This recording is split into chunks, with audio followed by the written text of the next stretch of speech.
विष्णवे नमः वषट्काराय नमः भूतभव्य भवत्प्रभवे नमः भूतकृते नमः भूतभृते नमः भावाय नमः शरवाय नमः शिवाय नमः स्थानवे नमः भूतादये नमः निधये नमः शर्वाय नमः शर्वाय नमः शिवाय नमः स्थानवे नमः माधवाय नमः मधुसूदनाय नमः ईश्वराय नमः विक्रमिणे नमः धन्विने नमः मेधाविने नमः विक्रमाय नमः कृतये नमः आत्मवते नमः सुरेशाय नमः शरणाय नमः शरमणे नमः विष्णुमः वृषाय नमः अमोघाय नमः शुचये नमः ऊर्जिताय नमः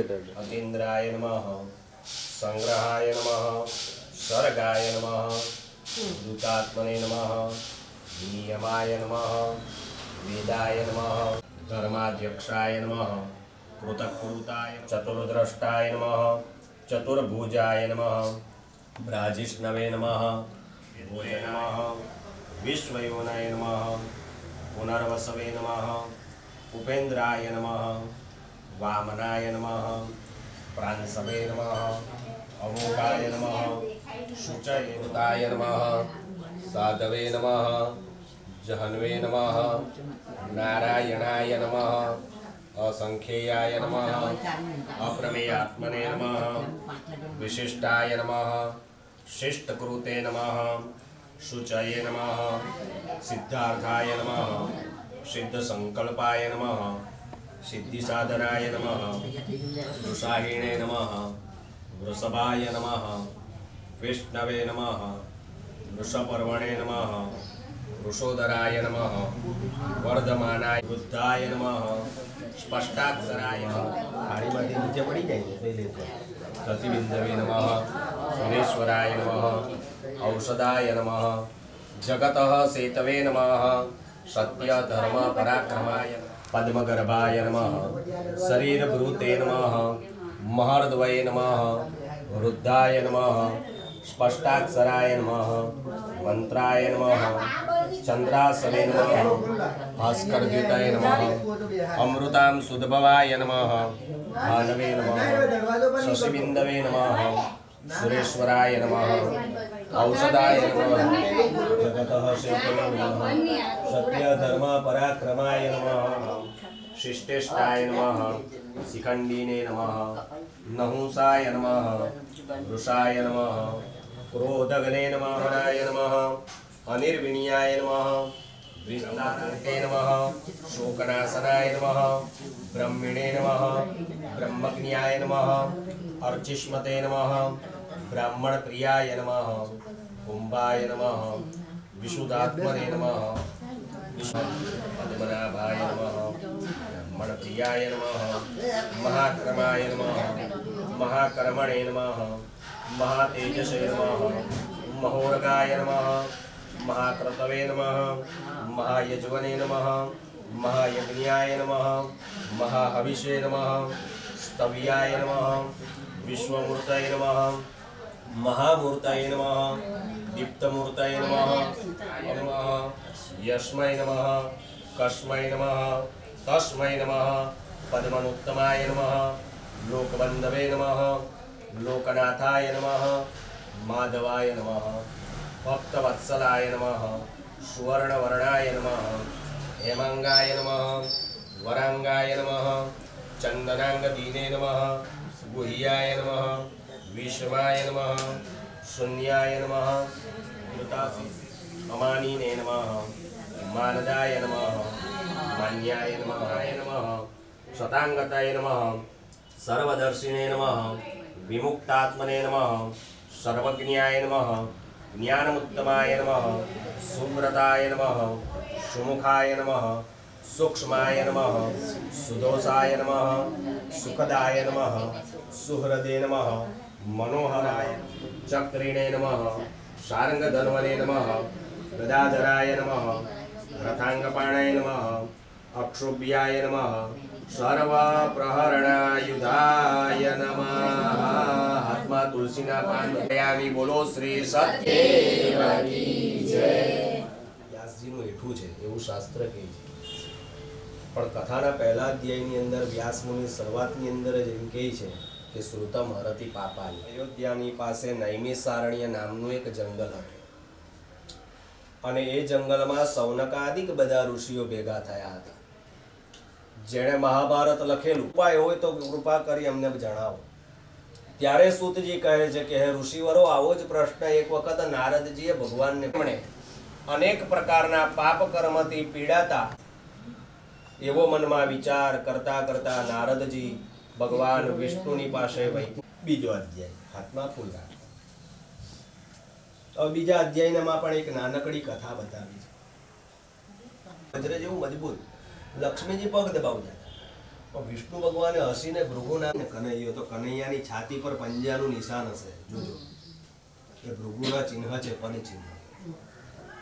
તો બીજા અધ્યાયમાં કાશી નગરીમાં સતાનંદ નામનો બ્રાહ્મણ નિર્જન પરિવારના પોષણ માટે સવારથી સાંજ ભિક્ષા માંગે જે ધન ધાન્ય મળે એનાથી પરિવારને પોષે બ્રાહ્મણનો નિયમ.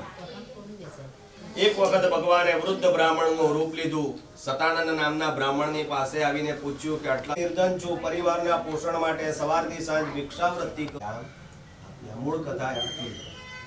પણ બીજા અધ્યાયમાંથી આપણે શું જાણવાનું? બે જ વસ્તુ જાણવાની શ્રદ્ધા વિશ્વાસ રૂપે કોઈ પણ ધર્મ કાર્ય કરો ને એમાં શ્રદ્ધા રાખવાની. ગણપતિ જમા થાય ને જપ એનું ફળ મળે. આપણે તો શું કરીએ શ્રાવણ મહિનો આવે એટલે લોટો લઈને નીકળે મહાદેવને એક મહિનો સુધી છે ને ઘી ચડાવે ને દૂધ ચડાવે ને દહીં ચડાવે ને ખારેક મૂકે બધું મૂકે સંતરાનો રસોઈ ધરાવે. એક મહિના સુધી જો કે ભેળ નહીં પડે એટલે બીજા મહિનેથી ગણપતિને મૂકે 10 દિવસ સુધી એને કઈ ફળ નહીં મળે કે ભાઈ નવરાત્રી માતાજીને પકડે માંડ ભગવાન ફળ આપવાની શરૂઆત કરતા એટલે આપણે એક નહીં પકડવા. મંત્રની બદલાય મૂર્તિની બદલાય. દેવસ્થાનમાં એક મૂર્તિ હોય ને ઘસાઈ જાય તો જ બદલાય, ખંડિત થઈ જાય તો બદલાય. હવે આ ખંડિત નહીં થાય આ બધી મૂર્તિઓ, પણ જેમ જેમ તું પૂજા કરે ને લૂછે ને એમ એનું સ્વરૂપ ઝાકું થઈ જાય તો એ ખંડિત સમજવાની તો બદલી નહીં. બરાબર. પાપા અંબિકાની કેતન જાય નવી મૂર્તિ લાવે જૂની કાળને નવી મૂકે એનાથી ભગવાન પ્રસન્ન નથી થતા. તું જેની પર પૂજા કરે છે ને એનું ફળ મળે, એનામાં દૈવત્વ આવે છે એ ફળ તને નવી મૂકવાથી પણ નથી મળતું. માળા નહીં બદલાય. ઘરમાં 5 જણા હોય તો 5 5ની અલગ માળા હોવી જોઈએ. આમાં હું એક માળા હોય તું બી હે ગણપતિને પકડે, પપ્પા હનુમાનને પકડે, મમ્મી ઓમ નમઃ શિવાય. એક માળા પર અનેક દેવના થયેલા જપ કોઈ દિવસ પડતા. આસન નહીં બદલાય. આપણે તો શું છે ધર્મની અંદર એમ કીધું છે કે દેવસ્થાન માટે ને પૂજા માટે એક જ આસન રાખવું જોઈએ. આપણે તો શું કરીએ આ નહીં મળે તો કાલે ચાદર લઈ લઈએ, નહીં તો પેલો ગુણનો કોથળો લઈ લઈએ. પૂજા થવી જોઈએ આપણે એ જ હેતું હોય, પણ આસન નહીં બદલાય. આસન ખરાબ થઈ જાય તો જ બદલાય. ધર્મ નહીં બદલાય. ધર્મ બદલવું એટલે ધર્મ પરિવર્તન કેવું એવું નથી કે ધર્મને પરિવર્તન કરવું. બીજો દેવકી જય. ત્રીજો અધ્યાય હાથમાં ફૂલ. ત્રીજા અધ્યાયમાં એક કથા બતાવી. પૂર્વકાળમાં ઉલ્કામુખ નામનો રાજા. એ રાજા જીતેન્દ્રિય અને સત્યવાદી, પણ એના ઘરે સંતાન નથી. સંતાન પ્રાપ્ત થાય એ હેતુથી સમુદ્રના કિનારે રાજા પરિવારજનોને સાથે રાખીને કથા કરે. એવામાં ચોરોને પકડવા સિપાહીઓ છોડી મૂક્યા. આ બાજુ ચોરી કરીને ચોરો પોતાની પાછળ રાજાના સિપાહીઓને આવતા જોઈ ચોરી કરેલું જેટલું ધન હતું એ બધું જ વાણિયાઓની પાસે નાખી દીધું અને ભાગી ગયા.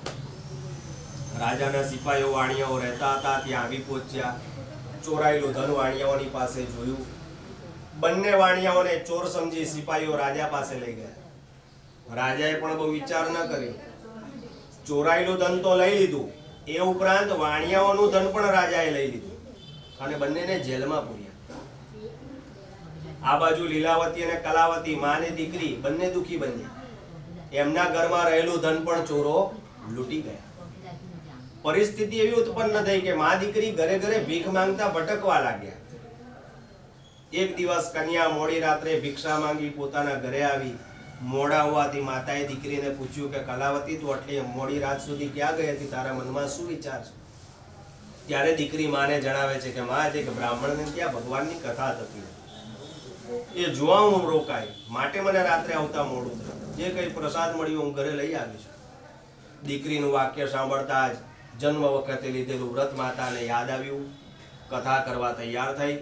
ભગવાનને પ્રાર્થના કરી કે પ્રભુ, મારા પતિને જમાઈ જ્યાં હોય ત્યાંથી ઘરે જલ્દી આવે એમ કરો, એમના અપરાધો તમે માફ કરો.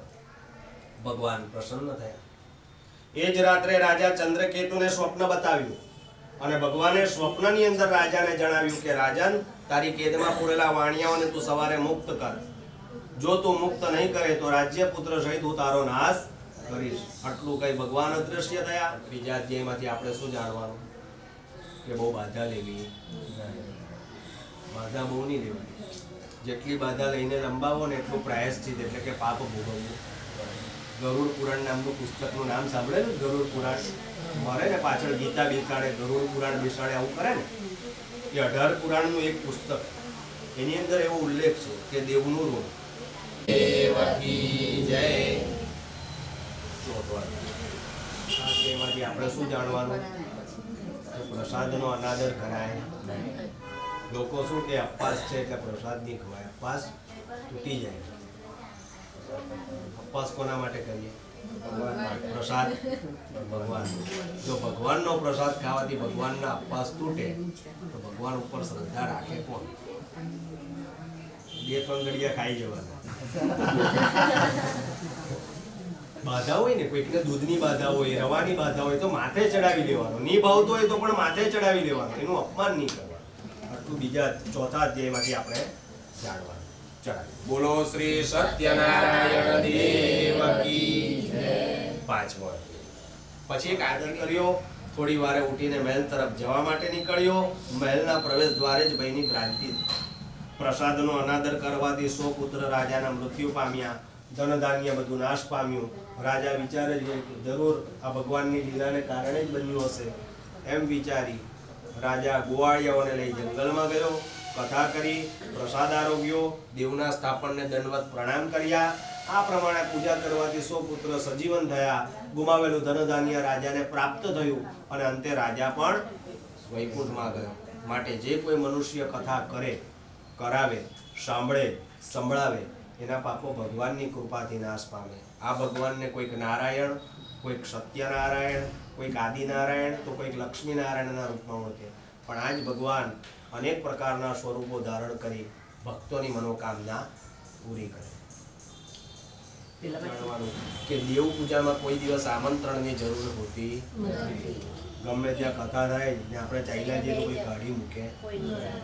પણ આપણે ત્યાં ન જવું હોય ને આપણે એમ લાગે કે ત્યાં પૂજા થાય છે તો એ દિશા તરફ ભગવાનના મંડપને પણ પગે. દેવના સ્થાપનનું અપમાન કરવું. આટલું 5મા અધ્યાયમાંથી જાણવાનું. ફૂલ ચડાવી દો. બોલો શ્રી સત્યમ વાસુદેવમ હરિમ જાનકી નાયકમ રામચંદ્રમ ભજે. રામ રામ રામ રામ રામ નામ તારકમ રામકૃષ્ણ વાસુદેવ ભક્તિ મુક્તિ નાયકમ શંકરાય ક્રિયમાણ પુણ્યદાન કીર્તનમ જાનકી મનોહરમ સર્વલોકૈકનાથમ શ્રી સત્ય. ઉત્તર પૂજનાર્થે નમસ્કારાન સમર્પયામિ. 3 વાર થાળીમાં પાણી મૂકો. ધૂપમ દીપમ નૈવેદ્યમ નિવેદયામિ. ભગવાનની પાસે આપણે પંચામૃતનું ફળ ફળાય નમઃ, રીમ સમાનાય નમઃ 1 વાર પાણી મૂકો. મધ્યે જલમ ફરીથી જમાડો. રીમ પ્રાણાય નમઃ, રીમ અપાનાય નમઃ, રીમ વ્યાનાય નમઃ, રીમ ઉદાનાય નમઃ, રીમ સમાનાય નમઃ 3 વખત પાણી મૂકો. ઉત્તરાપોષણમ હસ્તમુખ પ્રક્ષાલનમ કરોદ્વર્તનાર્થે. પરમાત્માને પગે લાગવા.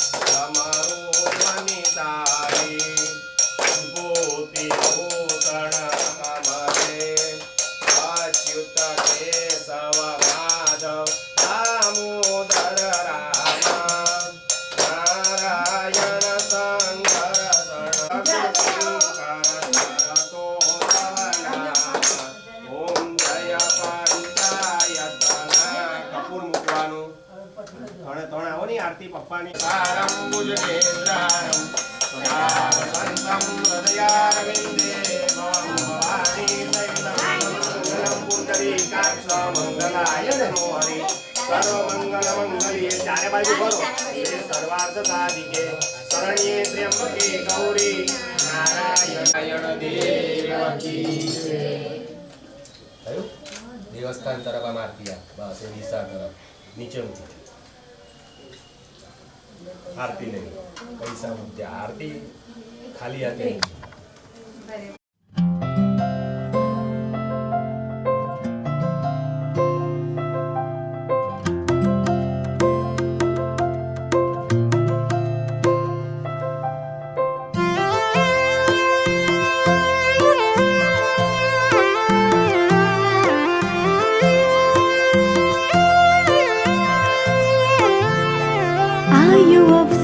रूडो अवसर सुखना कई सूरज मड़ा आयो अवसर रूडो अवसर सुखना कई सूरज मड़ा